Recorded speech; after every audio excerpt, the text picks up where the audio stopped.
Selamat petang atau malam bagi saudara-saudara sekalian yang mengikuti Night Call GPIB. Saya Pendeta Melanie Risa Masu. Salam sehat, salam bahagia bagi kita semuanya. Kita akan mendengarkan pembacaan dan refleksi singkat dari Nahum pasal 3 ayat 18 sampai dengan 19. Namun sebelumnya saya mengajak kita semuanya untuk berdoa. Allah sumber segala rahmat, kepadamu kami tinggal diam. Dan kami mau mendengar.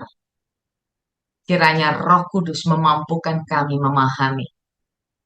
Bersabdalah kami siap untuk mendengar. Amin. Nahum pasal 3, 18 sampai dengan 19, saya akan membacakannya bagi kita semuanya. Demikian. Alangkah terlelapnya para gembalamu, hai Raja negeri Asyur.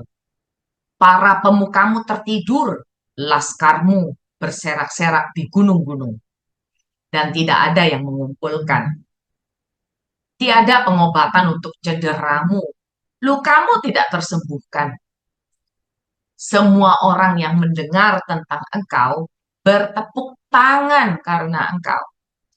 Sebab kepada siapakah tidak tertimpa perbuatan jahatmu terus-menerus? Demikian pembacaan Alkitab. Saudara-saudara yang terkasih, seorang penulis bernama Kate Murphy, dia berkata demikian, mendengar itu bukanlah sebuah reaksi, melainkan sebuah koneksi atau keterhubungan. Ketika kita membaca Alkitab dan di situ kita mendengar suara Tuhan atau kehendak Tuhan, apakah kita benar-benar mendengar? Contoh, ketika nama saya dipanggil, Mei, maka saya akan menyahut. Oh ya, hai, halo, itu adalah reaksi. Tetapi listening atau mendengar itu melampaui apa yang kita dengarkan itu. Karena listening ya, menuntut adanya keterhubungan atau koneksi yang mendalam. Koneksi terjadi ketika kita tidak sekadar mendengar, melainkan memperhatikan apa yang dikatakan. Contoh lain, seorang anak yang dimarahi oleh orang tuanya akan mendengar, tetapi apakah menyimak sehingga dia terhubung dengan perasaan orang tuanya?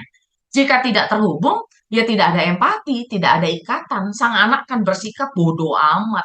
Demikian bukan? Saudara terkasih, kurang lebih 70 tahun sebelumnya, Tuhan melalui Nabi Yunus sudah berbicara, sudah berfirman, dan Niniwe mendengar bukan? Diikuti dengan pertobatan. Gara-gara pertobatan itu Nabi Yunus menjadi jengkel bukan? Namun dari kitab Nahum yang kita baca malam hari ini dan juga sepekan ini, terungkap di situ bahwa pertobatan Nahum pada zaman Nabi Yunus tidak berlangsung lama karena tidak diwariskan secara personal hingga nasional. Praktik-praktik kekejian dan kelaliman terus terjadi.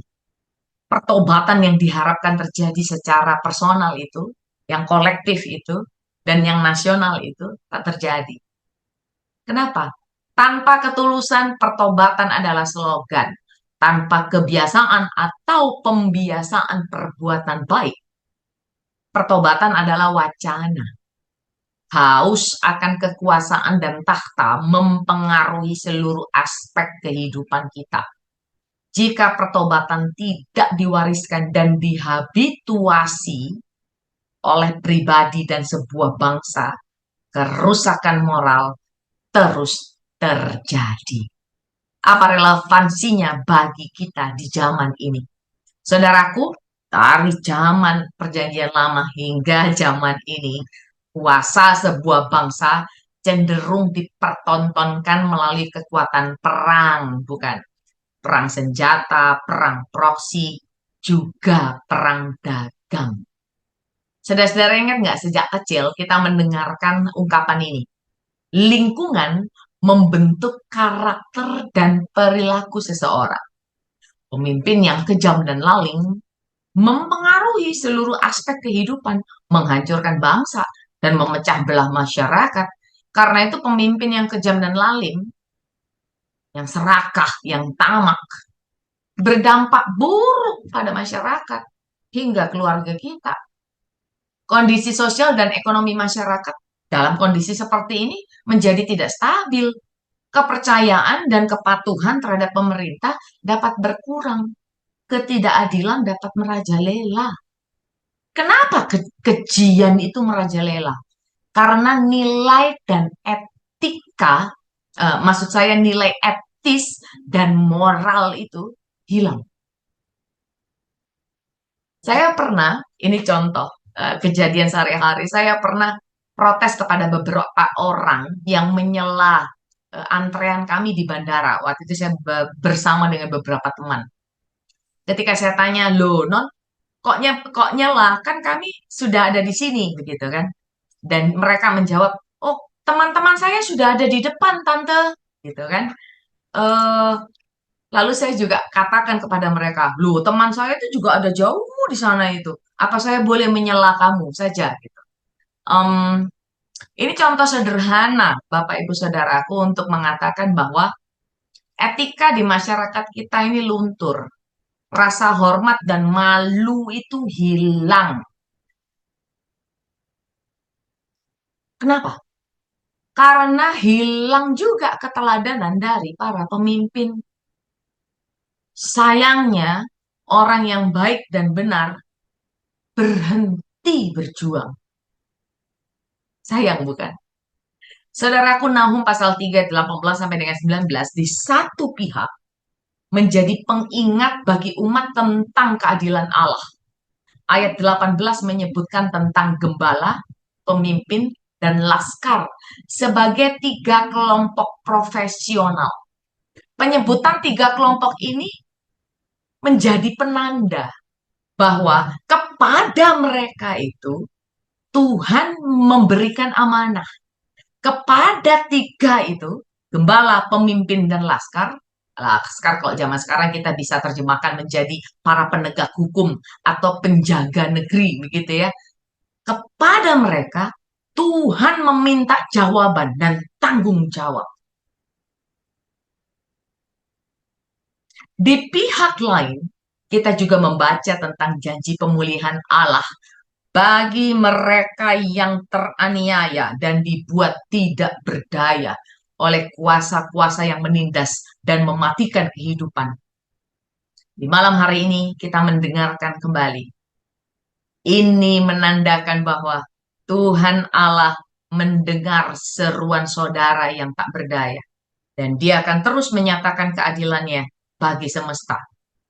Yang keji dan kejam tak pernah akan menang. Sekalipun saat ini tampaknya penuh kuasa dan daya. Kita percaya bahwa shalom tersedia bagi mereka yang mau mendengar kebenaran. Selamat mendengarkan suara Tuhan.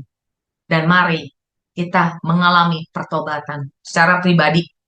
Tidak usah menilai yang lain.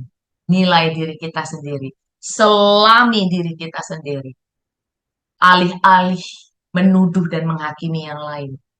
Jangan-jangan selama ini kita tidak berpartisipasi membangun peradaban yang penuh dengan kebaikan itu. Saudara dan saya dipanggil untuk terlibat dalam karya Allah. Mari berdoa. Allah sorgawi yang kami muliakan dalam Kristus, terima kasih mengingatkan kami. Di petang menjelang malam ini, kami menyerahkan kehidupan kami. Khususnya tiap-tiap pribadi yang Engkau panggil. Sehingga kami sadar bahwa kami ini gembala, kami ini pemimpin, kami ini laskar. Setidaknya bagi diri dan keluarga kami, bagi gereja dan masyarakat kami. Dan jikalau ya Tuhan, ada anak-anak-Mu yang saat ini mengikuti night call ini, dan Engkau memilih mereka, memanggil mereka sebagai para pemimpin di masyarakat, sebagai penjaga-penjaga negeri, abdi negara, para penegak hukum. Maka hambamu saat ini ya Tuhan, memohon kiranya anak-anakmu ini hatinya tergerak sehingga terjadi pertobatan. Dan kami pun menjadi warga negara yang juga bertobat. Sehingga kami tidak meremehkan wibawa pemimpin. Kami berdoa ya Tuhan, hambamu ini sungguh memohon. Pakailah anak-anakmu ini ya Tuhan. Kami semuanya sebagai warga negara, sebagai warga gereja. Terlebih khusus ketika kami engkau panggil dan pakai sebagai alat kemuliaan-Mu. Menjadi pemimpin di tengah-tengah keluarga dan masyarakat. Juga bernegara. Kami mengandalkan ajaran dan kehendak-Mu. Hamba-Mu berdoa ya Tuhan bagi anak-anak-Mu yang dalam pergumulan hidup. Kiranya kesehatan Tuhan anugerahkan. Karena kesehatan itu akan menguatkan. Sehingga dalam pergumulan pun anak-anak-Mu ini tidak jatuh di dalam pencobaan. Namun tetap teguh beriman, bahkan tak terkalahkan. Sekalipun tantangan kehidupan terus menyerang. Hamba-Mu berdoa bagi anak-anak-Mu yang sedang sakit tubuhnya, yang sakit pikirannya, yang sakit hatinya, yang sedang mengalami berbagai persoalan rumah tangga, sekolah, mempertanyakan masa depan. Biarlah kami semua kembali berpengharapan bahwa Engkau adalah Allah yang tak pernah meninggalkan. Terima kasih Tuhan, kami diingatkan bahwa Engkau terus mengasihi kami. Menjelang perayaan Jumat Agung dan Paskah, kami diingatkan agar hidup kami sungguh menjadi berkat dan kemuliaan. Dalam nama Tuhan Yesus kami berdoa. Amin. Saudaraku, selamat beristirahat, selamat malam, tetap semangat, tetap berjuang, dan tetap mendengar, mampu melakukan kehendak Tuhan. Kita semuanya pernah melakukan kesalahan, tapi ketika kita menatap Tuhan, kita tidak terus menengok ke belakang, tapi kita boleh berjalan dengan keyakinan bahwa kita yang bertobat itu dituntun Tuhan. Selamat malam.